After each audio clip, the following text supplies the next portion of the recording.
Serait-il le père de Luffy? Imu serait-il Calypso? Ou Imu garde-t-il prisonnier Davy Jones et Joy Boy? Bienvenue dans l'épisode 2 de 3 théories, et aujourd'hui, on s'attaque au mystérieux Imu.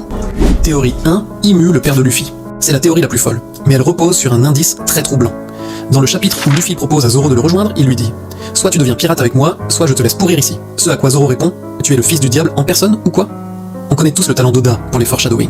Maintenant que l'on sait qu'Imu est littéralement décrit comme le diable du monde de One Piece, cette réplique prend tout son sens. Et si Luffy était réellement son fils? On passe à la prochaine théorie.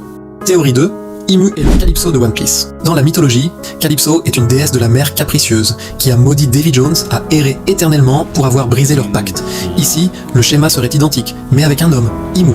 Grâce à Xebec et au databook, on sait que Davy Jones était l'ancien roi du monde et que le diable l'a maudit à vivre sous les mers. C'est exactement la même histoire à quelques détails près.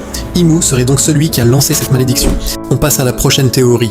Théorie 3, Davy Jones et Joy Boy sont encore en vie. Mais juste avant, si tu es encore là, n'oublie pas de t'abonner pour ne pas rater les prochains épisodes.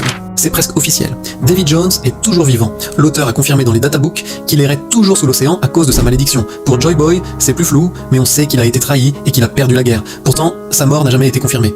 Si Davy Jones a survécu toutes ces années, pourquoi pas lui? Il pourrait même être ceux qui entraîneront l'équipage pour une deuxième ellipse, car les chapeaux de paille risquent de se faire dépasser maintenant qu'il